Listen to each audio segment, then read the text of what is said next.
Shalom mes chers amis, voici la pensée divine numéro 309, non au silence complice, deuxième partie, 2 Samuel au chapitre 4. Alors que Israël doit passer sous le contrôle de David, on voit ici un autre acte de trahison suivi d'un crime crapuleux. On se souvient qu'au chapitre 3, il y a eu le meurtre d'Abner et David a tout fait pour qu'on voit clairement qu'il ne faisait pas un silence complice. On aura donc pareille situation encore ici. Sauf que cette fois-ci, ce sont les deux chefs de bande, Bana et Rekab, qui étaient les soutiens d'Ish-Bosheth, le roi, selon la famille d'Israël, celui qui a succédé à Saül. Eux donc, ils se rebellent. Eux donc, ils vont tuer Ish-Bosheth. Ces deux chefs de bande-là tuent lâchement Ish-Bosheth et ils amènent la tête à David. Verset 8. Ils apportaient la tête d'Ish-Bosheth à David dans Hébron et il dit au roi, voici la tête d'Ish-Bosheth, fils de Saül, ton ennemi, qui en voulait à ta vie. Clairement,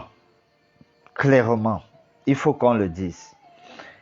Ils sont en train de vouloir se positionner en utilisant la traîtrise.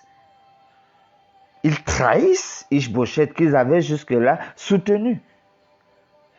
Mais ce que David va faire, en leader juste, le verset 15, et David ordonna à ces gens de les tuer. Il coupait les mains et les pieds, et il pendit au bord de l'étang d'Hébron. Ils prirent ensuite la tête d'Ish-Bosheth et l'enterrèrent dans le sépulcre d'Abner à Hébron. David ne voudrait pas faire prospérer la traîtrise. David ne voudrait pas que ce soit comme si lui, il considérait Saül comme son ennemi. David fait donc tuer ces deux traîtres-là qui ont voulu se positionner. Ah, cher ami, je vois qu'un leader qui est juste dans ses voies, n'acceptera pas les injustices d'un quelconque flatteur sur le prétexte d'avoir un avantage sur ses ennemis.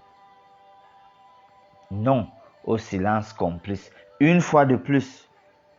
Parce que si David s'était juste tué, pour dire voilà, je crois que maintenant, il n'y aura plus une fraction dans la famille de Saül pour s'opposer à moi. Et puis, adouber la chose. David ne le fait pas. Prions.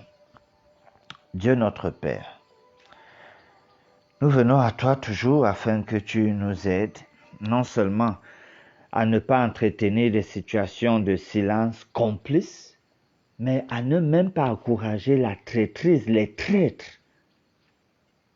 Aide-nous, nous te prions ici au nom de Jésus. Amen.